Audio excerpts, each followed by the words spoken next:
and archives has always been a political act, given the key role they play in knowledge production. They can be created by the powerful to protect their position in society and maintain their power. They can be used to relegate a people and their culture to the past and control information so that certain stories get privileged while others get marginalized. At the same time, museums and archives can also be powerful tools in political struggles for freedom and decolonization. They can be used to tell a different story of the past and imagine a different future. In this webinar, we will focus on 2 Palestinian museums, one in Palestine and one in the US, to shed light on the role museums and archives can play in the ongoing Palestinian struggle for liberation. So we're very delighted to have with us today Faisal Saleh and Salim Abu Dhaher. Faisal Saleh is the founder and executive director of Palestine Museum USA that he will talk about. And Salim Abu Dhaher is acting manager for Palestinian Museum Digital Archive Project. And I am Noor Arafeh. I'm a PhD student at the University of Oxford, and I will be moderating this event. The webinar is an hour long. In the first 30 minutes, we will have a small discussion with Salim and Faisal, and then we will try to address as many questions from the audience. So if you have any questions, please feel free to ask them on Zoom. Salim, I would like to start with you. Can you tell us more about the Digital Archive Project and the vision you have from this archive and the work that you do? Thank you very much, Noor. Hi, good evening, everybody. First of all, thanks for IPS for bringing this issue of archives. And I'd like to start my speech with a quote from Darwish in Arabic, and after that, I'll have it translated. محمود درويش يقول: فمن يروي قصتنا نحن السائرين على هذا الليل مطرودين من المكان ومن الأسطورة التي لم تجد منا أحدا يشهد على أن الجريمة لم تقع. فلا تنظر إلى نفسك فيما يكتب عنك ولا تبحث عن الكنعاني فيك لتثبت أنك موجود، بل اقبض على واقعك هذا واسمك هذا وتعلم كيف تكتب برهانك. كن سيد أوصافك منذ الآن. It was in the presence of the absence where Mahmoud Darwish had epically inscribed his will not to look upon yourself in the way they write about you, but learn how to write your proof. This marvelous poetry took over many critical perceptions that have emerged since the 1970s in response to the classical study of history and mythological cultural ideologies, which focus on elites and significant political events, but ignore the experiences of ordinary people from the historical narrative, disrespect the past, impede preserving historical continuity, and often confine the idea of modernity within the geographical borders of Europe or the West. The Global South witnessed since then many calls to analyze and deconstruct cognitive knowledge structures to approach and represent the absent, the missing, and the fragmented in the dominant socioeconomic, political, cultural, and historical narratives. These endeavors also aim to reread power relations, perceptions, and non-authoritarian networks in addition to the interaction among different social groups, allowing the marginalized to contribute to the expanded comprehensive call of history through subjective experiences, daily life, customs, traditions, and indigenous behaviors, away from the classical narrative of authority and power groups. Locally, these discourses and narrating paradigms tend not only to deconstruct the central historical narrative, but to produce parallel liberal and indigenous anti-colonial historical narratives that do not deny the experiences of specific groups, nor excludes Palestine from the historical context.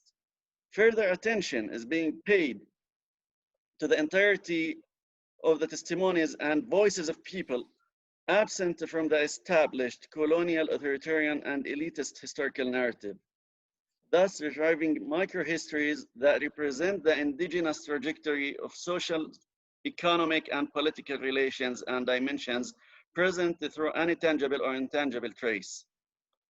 Following said trends, the Palestinian Museum, an independent institution dedicated to supporting an open and dynamic Palestinian culture nationally and internationally, contributes in producing narratives on the history, culture, society of Palestine with a new perspective, and in strengthening the bonds between Palestinians and those interested in their culture and history, as well as consolidating the unifying national identity and strengthening the Palestinian cultural presence on Arab and international levels. The Palestinian Museum was designed as a transnational institution capable of overcoming geographical and political boundaries to reach Palestinians within Palestine and beyond. Its digital collections and online platforms, alongside its network of local and international partnerships, allow for the sharing of skills, resources, programs, and exhibitions with individuals and institutions worldwide. In harmony with this vision, the museum initiated in 2018 its signature digital archive project as a strategic initiative that constitutes one of most important components of the museum's virtual platform. The digital archive has established, in terms of its type and size, the first long-term digital archive platform in Palestine, and contributed to the museum's educational interventions, knowledge programs, and social activities. Right from the start, the project has been working on restoring and exploring the marginalized microhistories of Palestinians from the early 19th century to the present day. With said regard, it settles on the so-called history from below to write people's history and to produce narratives about Palestine, its culture and society, besides helping to reduce the threats facing archival collections and Palestinian tangible and intangible antiquities through digitizing and preserving the endangered archives. The Digital Archive project builds on the digital collections that the Palestinian Museum had previously collected and digitized, including the Family Album Project, which focused on exploring the photographic treasures that Palestinians kept in their own homes and documenting them for future generations. It's developing an updatable open access platform that embraces documents, photographs, and audiovisual records, amongst many other materials, to enhance everyone's access to Palestinian history in Arabic and English. The project is set to digitize and preserve its vast collection from loss, damage, or confiscation, in addition to benefiting artists, researchers, and the public at large through the museum's platforms and the virtual venues of other partner institutions, just like the PAL Journey's cooperation with the Institution for Palestine Studies and the University of California, Los Angeles, UCLA Library, which hosts the project's collection on its digital library platform. With archival resources of almost about 200,000 digitized items, the Digital Archive project shines on a path that extends for more than 2 centuries of the Palestinian narrative that is documented through photographs, artworks, records, memories of institutions and individuals, and other archives where the collective history meets and reveals the individual experiences. The project covers 61 different aspects of social history and Palestinian everyday life patterns that fall squarely under the arch of 11 major themes, including not only but also Palestinian resistance, education, cultural scene, dispersal, and diaspora. Its current geographical scope covers Palestine, with 50% of the collection intersecting with the West Bank and 43% with Jerusalem and the 1948 Palestinian occupied territories, while those that intersect with Gaza Strip are estimated to constitute only about 3% of the total records. Still, the project devotes all efforts to bring collections on Palestine from Gaza, Jordan, and Lebanon. The Digital Archive project has acquired unique and exceptional importance by minimizing threats and continuous loss of Palestinian heritage caused by the colonial regime practices.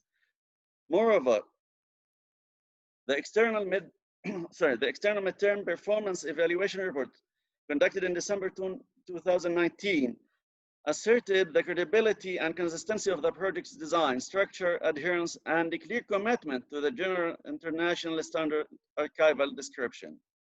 The Palestinian Museum Digital Archive Project looks forward to continuing the journey of searching for endangered Palestinian archives to digitize, preserve, and make them available to future generations, the public, and the researchers interested in Palestinian culture and history, and rests on the fact that historical records have always been a tributary of archival work and a fundamental pillar that helps in understanding and questioning the narrative and the cultural legacy of peoples and nations' history and bridging their missing gaps or links. Thank you.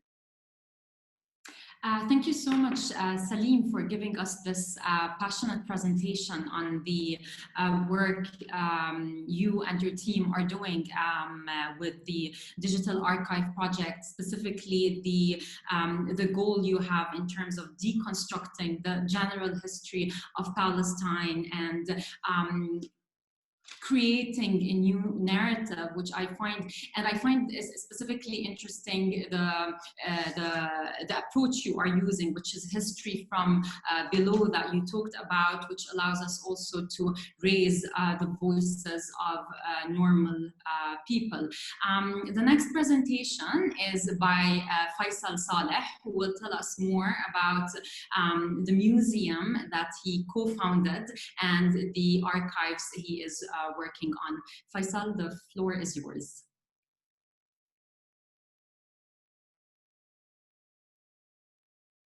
Always forget to unmute. Thank you, Noor, and thank you, Salim, for your presentation. Most ambitious and most informative. First of all, I'd like to give an introduction to the Palestine Museum US, because I think not a lot of people may be familiar with it, it being a new institution. The Palestine Museum US opened its doors on April 22nd of 2018, so we've been around for about 2.5 years. It's located in a small town in Connecticut called Woodbridge. And it consists of about 6,000 square feet of space. The museum really looks at its mission as being, first of all, to preserve Palestinian history and culture, to celebrate the artistic excellence of Palestinians through exhibits and other media programming, and to also create a market for Palestinian art in the United States, and in particular in the West in general. And more importantly, to tell the Palestinian story through the arts. And finally, to strengthen the Palestinian identity and create a sense of community. The Palestine Museum US is the first Palestinian museum in the Western Hemisphere.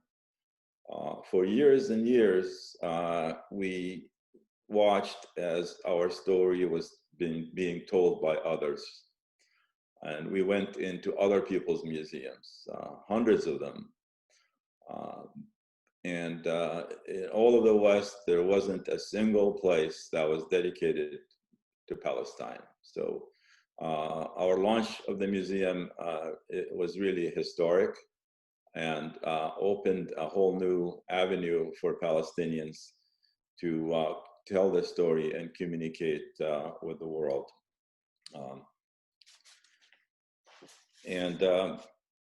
The communication is really so important.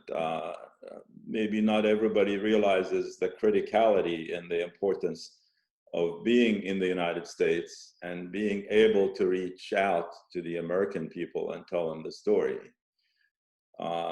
Whether we like it or not, the United States plays a major role in what goes on in the Middle East, and to a large extent controls what happens there one way or another.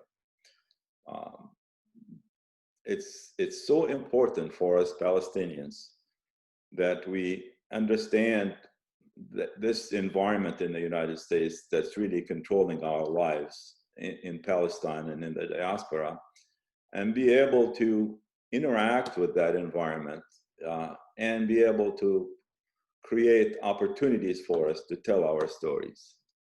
And in the past, we had a vacuum in the area of the arts.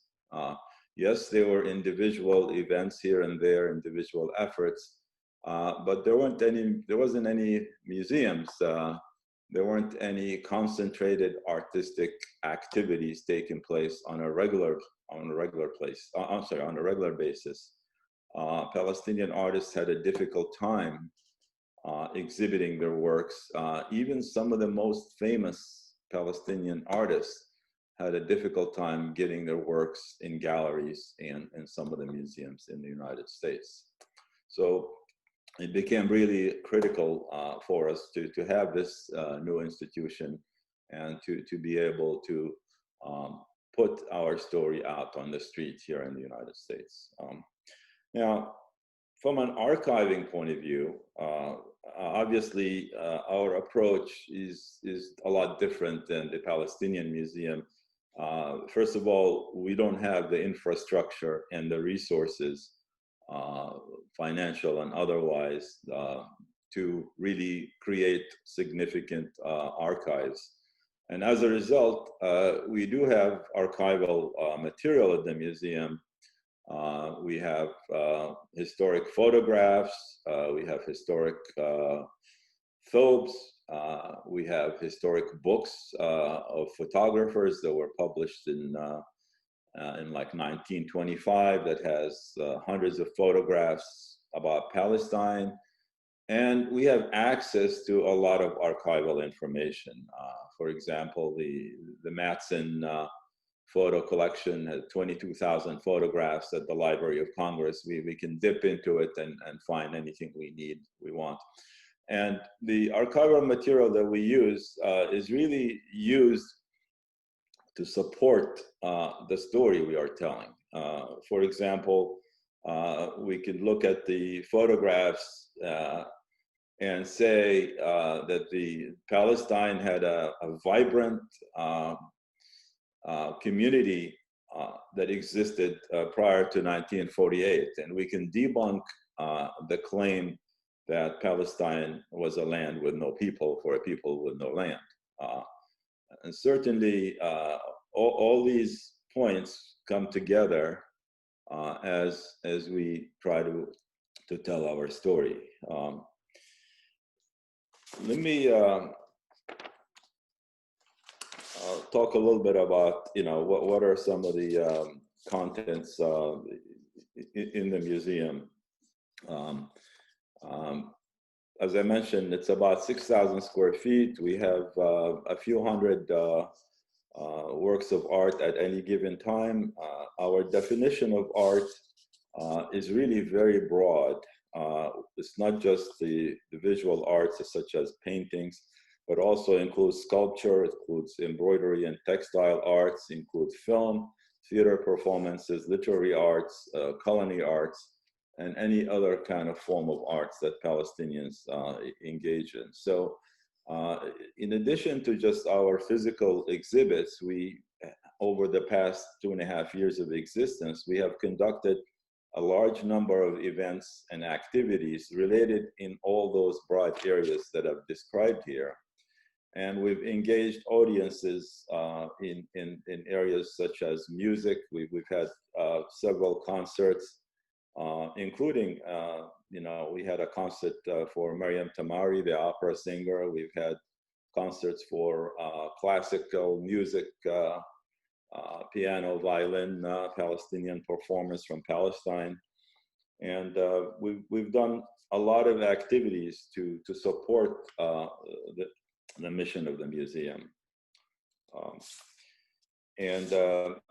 During the recent COVID crisis, we had to shift gears and go totally virtual. And we discovered that that's really was more of an opportunity rather than an impediment. We were able to expand our audience. When we screen a film, we may have like 70, 80, or 100 people watching the film. But instead of just being in the area around the museum, we're talking about people from 30, 40 countries around the world who are joining us. And so we have been conducting on average 2 events per week since March. And you can imagine it's a very large number of events. Most of them are done on Zoom and Facebook. And we've been getting very good feedback from people. A lot of people are very interested in the activities and become regular attendees. Finally, I wanted to talk about who our audience is. The museum has 2 audiences. The Palestinians who happen to be in the US, in Palestine, in the diaspora. And the definition of a Palestinian is anybody that has a connection to Palestine, whether a mother, a father, a brother, a sister, what have you. We're not very particular. If somebody thinks they're a Palestinian, we consider them a Palestinian. So, and that's about 50% of audience, 50% of the people who participate in our activities, whether before COVID or after COVID, have been of Palestinian origin. The other 50% were non-Palestinian. These are regular people from the United States, people from Europe, etc. And granted, a lot of them are sympathetic to our cause, but nonetheless, we are not just talking to ourselves.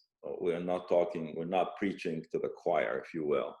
So we feel that having half of our audience being American and other significant achievement, and it's just a beginning. We have ambitious plans to expand the museum and its scope, and now that we've really experienced what happened after COVID, those plans have been modified to include a significant virtual component of what we're looking to do in the future. So everything we will do in the future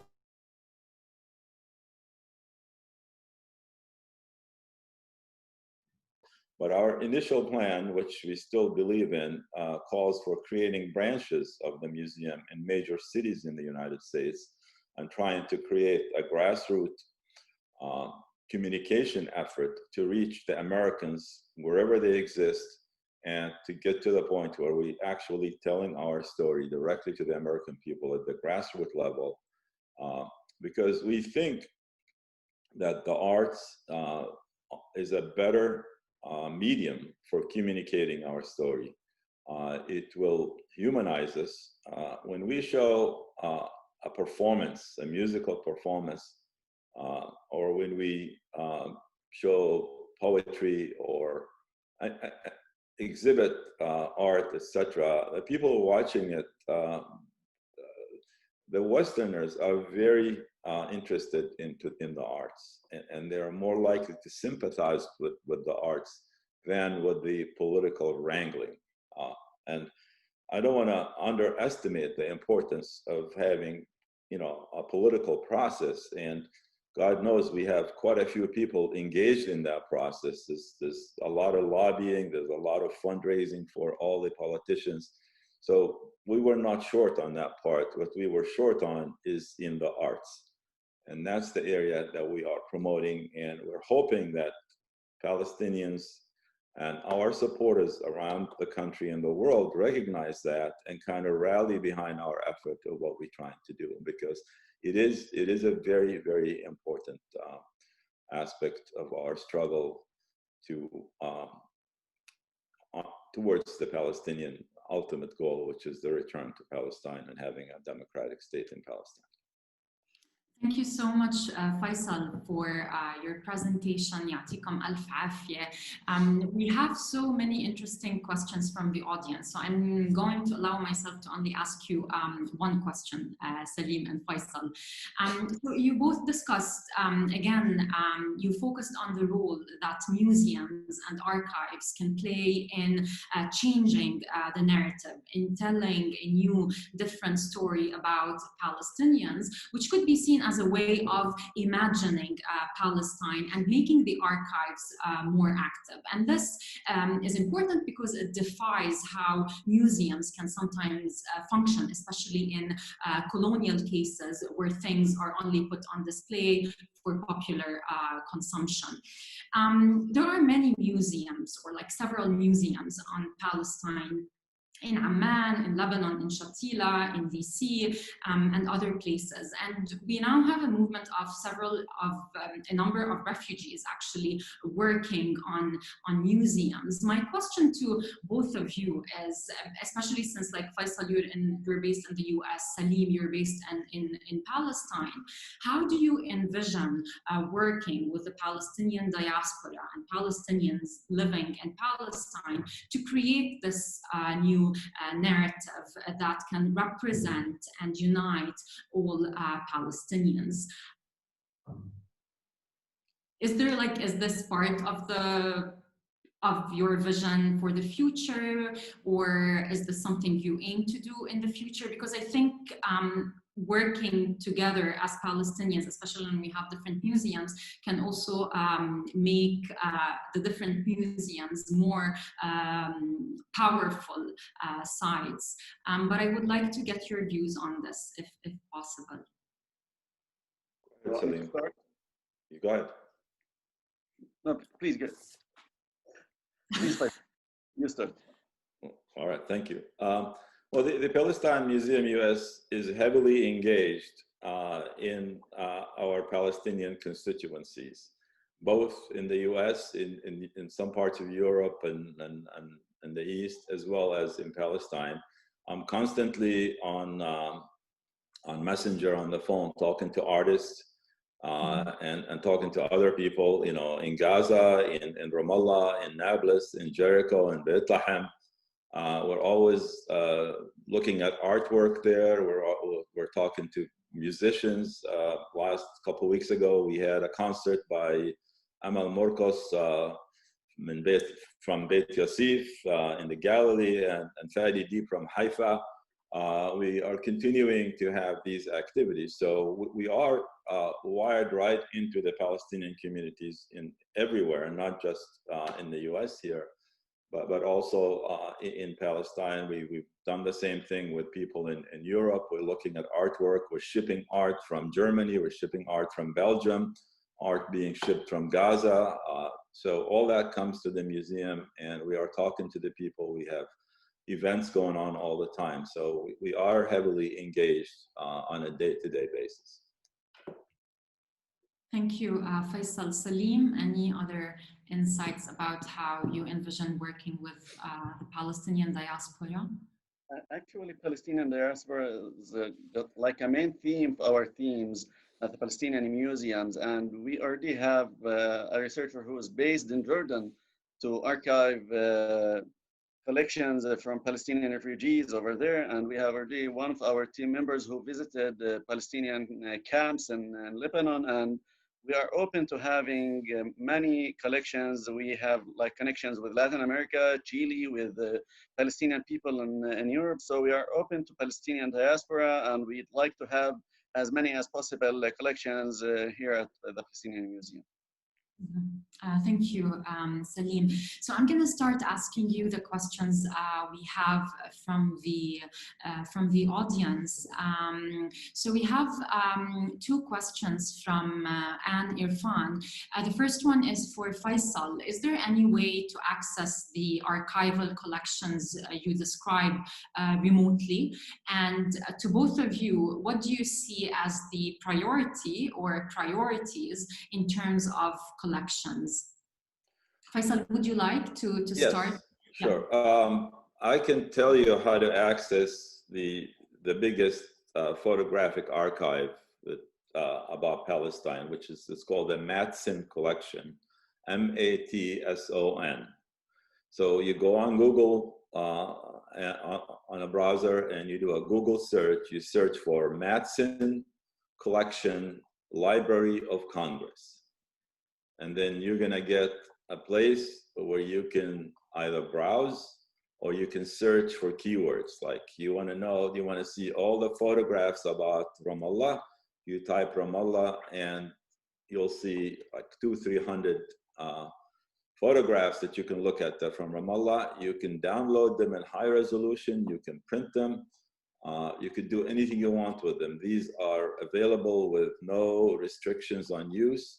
You don't have to, you can make copies of them, you can print them, you can do anything you want. And at the museum, we have a collection of over 100 of those that are printed, and sometimes you have to clean up the photographs a little bit. But I guarantee you, if you go in there, you'll be there for 3-4 hours before you realize that you spend that much time, because there's so many photographs and a lot of them are very interesting. Mm-hmm. One of the photographs we got from there was of a young Palestinian woman from Ramallah. It was taken in 1939, and we have it on exhibit at the museum. And a couple months later, I got a communication from somebody. He said, "That's my mother you have in there. We saw it on Facebook, people taking their pictures in front of her picture." And one thing led to another. We found out that she's actually living, and she lives in San Diego in California. And 2 months ago, I got invited to her 100th year birthday party. That was a Zoom birthday party. So it's amazing what you're going to see in these photographs. Mm-hmm. Thank you, Faisal. Salim, do you have any additions on what you see as the priorities in terms of collections? Okay. First of all, let me invite all of you to visit our open access platform. It's palarchive.org. And I'm sure you're going to spend, like just what Faisal said, hours and hours surfing our website. At the Palestinian Museum, we have 300 plus collections that intersect with like Palestinian educators, institutions just like the Red Crescent, Al-Hilal Al-Ahmar, all the newspapers that document Palestine before and after the Nakba. So our collection is just marvelous, and we are trying to give like such importance to Palestinian diaspora, just as I mentioned before, if I got your question. Actually, we are currently working on having thematic search and research based on our collections. So I can tell that all themes of social history that on which we are currently work are just important, and we can mention like certain landmarks of our collections, just like Khalil Sini, Musa Al-Alami, these collections which like have certain footprints in the Palestinian history. Mm-hmm. Thank you, Salim. Just drawing on your answer, there's another question from an anonymous person who's asking if the archived material, is it available online, or can they request access to the published or unpublished materials? We put online all collections that we digitize, so you can access them directly from palarchive.org. Okay, thank you. So there's a question for Faisal. It's about measuring the impact you're having. So do you have any way of measuring the effect of your activities on non-Palestinian visitors and users? The only thing we can measure is the number of people that attend our events or visit our museum or interact with the museum. And also the percentage of that in relation to the Palestinians who come, who do the same thing. And our numbers are showing that we're getting 50-50 split between the two audiences. Mm-hmm. Mm-hmm. I mean, we probably have had, over 1,000 people participate in our programming during the last few months, from between attending films, watching films, attending artist talks, doing other things. And it's constant that we are getting 50% of the activities related to non-Palestinians. We have not gone out and done kind of a survey of the whole US population to do that. But we have to keep in mind that our investment in this project is very modest. There's only like 1 or 2 people, or maybe 2 or 3 people working on this effort, with very minimal amount of financial resources. And we have been trying to get support for this activity from a lot of Palestinians. And unfortunately, the Palestinians who have the money are not forthcoming with it. And only a handful of Palestinians have been generous enough to provide support. And I'm going to stand here and tell you that we Palestinians need to get serious about Palestine. And if we want to get serious about Palestine, we need to all work together, and we need to put our resources. The people who have the millions need to support this effort. I am supporting it myself, and I have no qualms about that, and I'm very proud that I'm doing that. But I want other people to join and participate in that. It's not enough to have a handful of Palestinians making efforts and support. We need thousands. We need thousands of Palestinians behind this project. Absolutely. There's a question to both of you actually on collection methods. So the question is, how can we collect and connect the scattered archives of the Palestinian movement, in particular the traces of Palestinian history which exist, where the movement had important interactions in the 60s, 70s period, from Cuba to Vietnam to Europe to Algeria. How can we connect all these scattered archives, have access to them? Do you have any insights about this? Because I think it's a very important question about collection methods. Yeah. Please. First of all, this question is not only limited to archives. This question presents itself on a myriad of issues related to Palestine. What is really needed is a unified body that takes this activity on, and where all Palestinians are working together on creating this archive, because there are thousands and thousands of Palestinian families that have land records, that have British passports, that have birth certificates, that have marriage certificates, that have photographs, that have all kinds of other things, and they're all keeping it in their homes.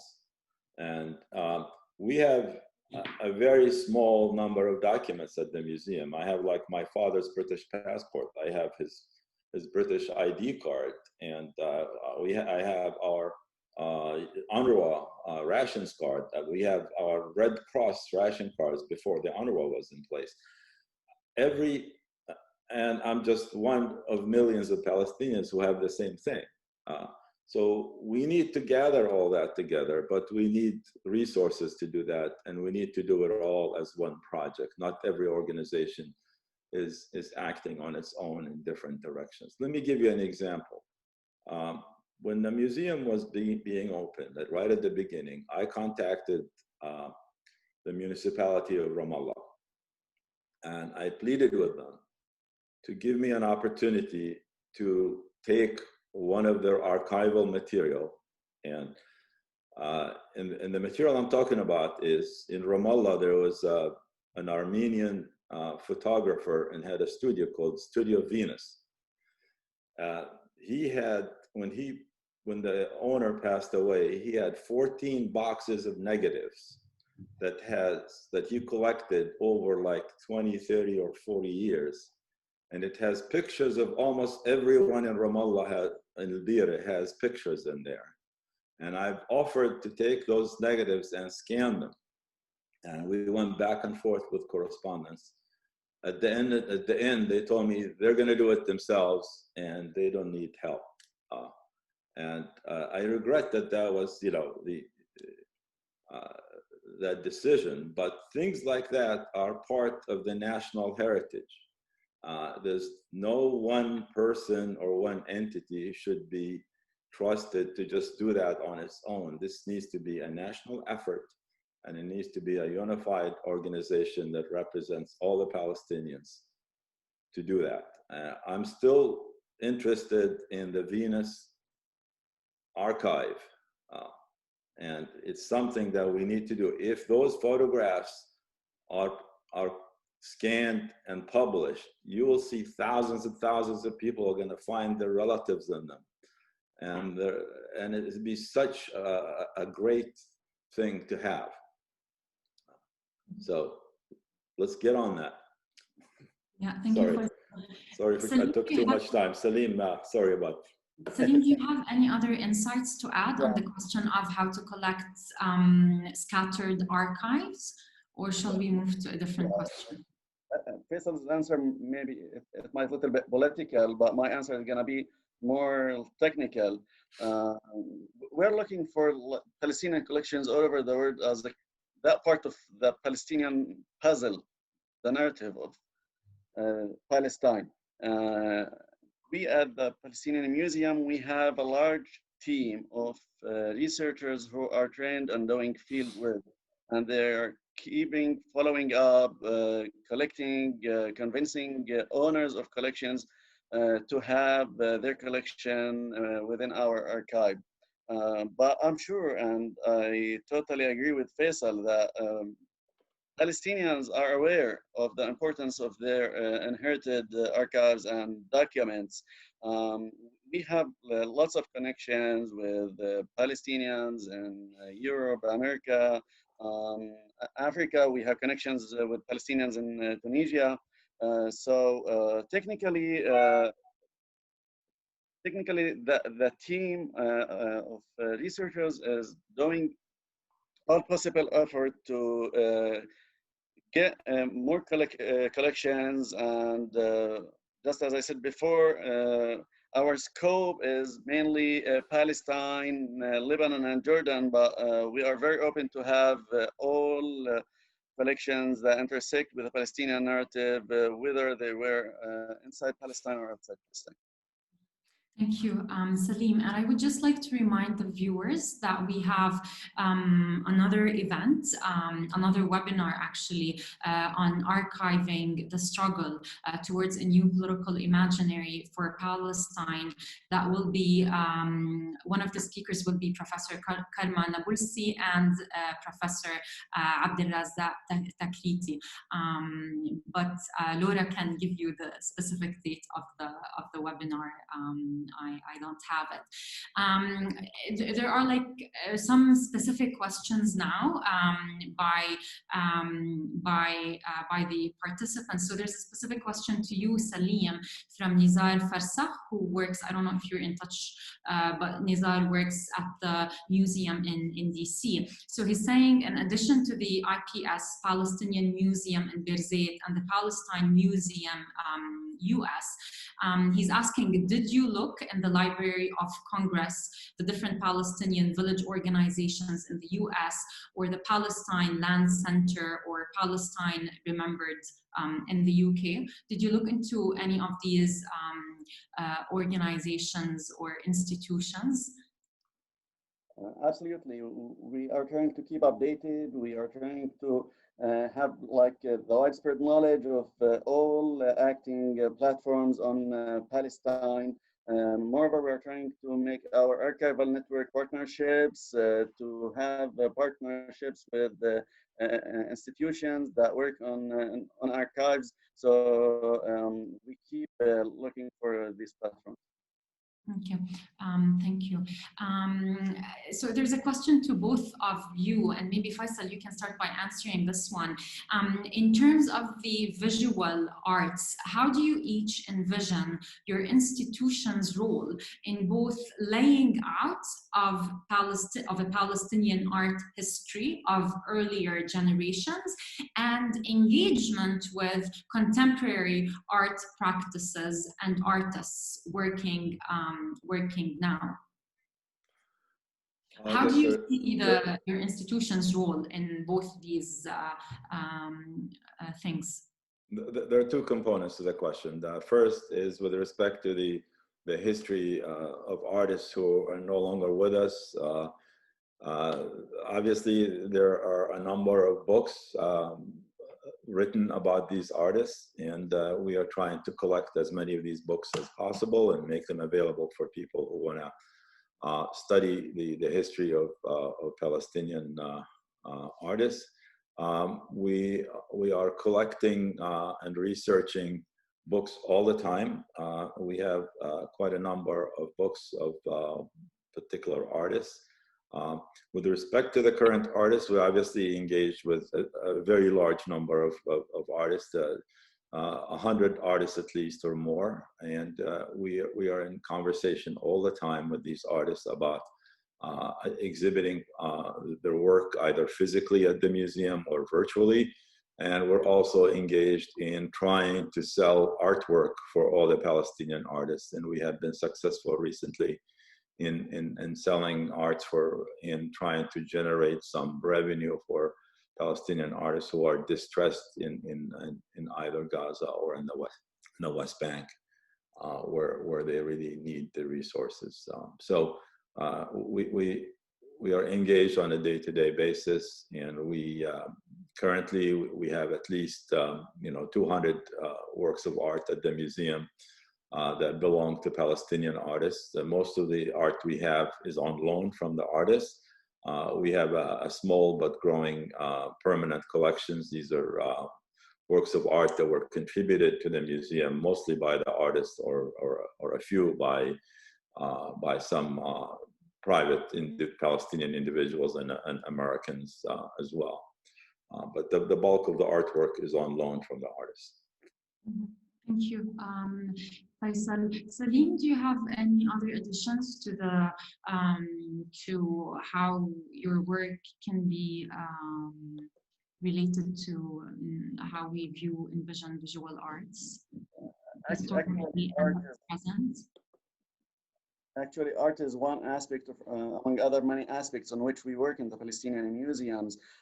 We do research on the artistic exhibitions and artistic work, interventions which take place here. There are many exhibitions that have been held by the Palestinian museum where we used to exhibit physical or virtual artistic items. Actually, we are more than just a gallery. We are a big museum where we are working on research and history together with art. Thank you. Thank you both.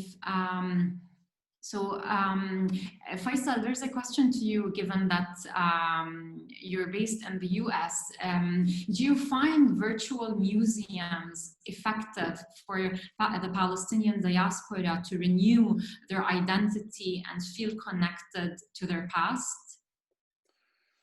Yes, certainly there are certain things you can't do virtually, but you can do quite a bit when it comes to the arts and exhibits. Virtual exhibits are just as important as the physical exhibits. In fact, virtual exhibits can be more useful because you can leverage them and reach a much wider audience. We can reach worldwide audience with a virtual exhibit, whereas a physical exhibit is limited to the geography that you're in. So, as I mentioned earlier, we are adapting our strategy to take full advantage of the virtual idea and the ability to reach out to the global audience. So definitely that should be on everybody's roadmap. Especially now with the difficult times we're going through with COVID, I think Yeah. it can be even a more powerful tool. Yeah, excuse me, I should just wanted to point out an example of this. The Palestine Museum US has partnered with an organization called Palestine Rights. Palestine Rights is a literary festival that's taken place. Originally it was scheduled as a physical festival, but now it's a virtual festival. And as part of that festival, we are providing a virtual art exhibit consisting of about 50 artists and as many works of art that's going to be incorporated in the literary festival. That's another example of how this the idea of virtual exhibits are important. Yeah, definitely. Thank you. So there's another specific question to both of you. So there's a rich history of Palestinian periodicals produced by the PLO and various factions and other Palestinian institutions, including magazines, newspapers like Palestine الثورة, شؤون فلسطينية, الكرمل, الهدف, and many others. Have you worked on or know of collections of these periodicals? Salim, maybe we can start with you. Yes, we have plenty of magazines and newspapers that have already been digitized and archived. We have Al-Fajr, we have Al-Sha'b, Al-Bayadar Al-Siyasi, Al-Tali'a, and as I mentioned before, they're all online and open access. Anyone can just access our digital platform with almost about 200,000 digitized items, among which we have magazines and newspapers, and everything is open access for researchers. And we receive like many questions from researchers and different types of beneficiaries, which we respond to academically. Okay. Thank you. Faisal, anything to add on this? Although you have like a specific focus in the museum, but yeah, I think we are getting donations on a regular basis of books and pamphlets and things of that nature. And recently we got a couple of boxes that include some of the publications that we talked about, but it's very small and it's very limited. And we don't really see our strength being in that area. We see our strength in other areas, and we will rely on people like the Palestinian Museum in Birzeit to really take the lead in efforts like that, because they are more suited for that, both from a resource and infrastructure point of view, and that's something that we would love to cooperate and take advantage of the availability of these resources. Thank you, Faisal. So we have a question about the geographical focus of archives. So how much does the archive cover historical Palestine compared to the West Bank and Gaza? Salim, maybe you can take this one. Actually, I have answered this question during my speech. I just mentioned that we cover like 50% almost of our collections intersect with, or 54% of our collections intersect with West Bank, 43% of the collections intersect with 1948 occupied areas and Jerusalem, while only 3% intersects with Gaza. But we are doing efforts to proceed with collecting and getting more archives from Gaza Strip, and Lebanon and Jordan as well. Just a follow-up question. Why do you have a small number of archives from Gaza? Simply the political situation, it's a little bit limited of sending researchers to Gaza. That's it. Just because of closures, and lately because of COVID, it has been a little bit hard to reach Gaza. Absolutely, it's much more complicated. Faisal, do you have anything to add on the geographical aspect of the archives? How much of your archives cover historical Palestine compared to the West Bank and Gaza? Everything we do whether it's exhibits, archives, or anything, we do it equally, with equal opportunity for all parts of Palestine and the diaspora. And when we talk to artists, we talk to artists in Gaza, we talk to artists in the West Bank, we talk to artists in the Palestine 48, and we talk to artists in the US, in Europe, and South America, and all that. So we make no distinction between any geographic region as far as Palestinian arts and artistic artifacts and things of that sort. And we recognize no boundaries between all these Palestinian communities. Mm-hmm. Which is extremely important given the many efforts to fragment Palestinians on many fronts. And excuse me, Noor, I would like also to point one other fact, which is when we started the museum, there's some people kind of were scoffing at the idea of what we're doing, and saying, well, this is not a museum because you don't have this and you don't have that, and you don't have a license. Who gave you a license to have a museum? Well, in the United States, you don't need a license to have a museum. I got news for some people, but our focus is not only on the accomplished, established artists.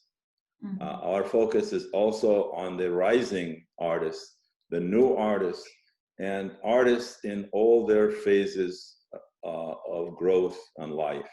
And we want to make it clear that we welcome the work of people who are not necessarily the top 10 or 20 people in the world of Palestine. We want to encourage a lot of the artists. And I'd like you to see right behind me, there are two small, it's hard to point, two small paintings. These two small paintings don't necessarily represent fine arts, but they're in the middle of the museum. They're for a young girl in Damascus, a Palestinian girl, who is a special needs person who was struggling learning, and she was turned onto art, and she took off with that. And we got 10 of her pieces of art, and we exhibit them at the museum right next to the top artists in Palestine.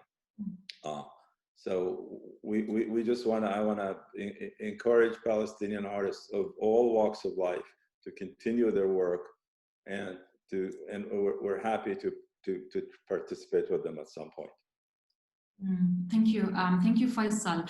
And thank you, Faisal and Salim, for two compelling presentations. Unfortunately, we're running out of time, so this webinar has to come to an end. But I want to thank you for the work that you are doing. We all know how museums and archives can be important or key sites of political power, and they play an important role in knowledge production.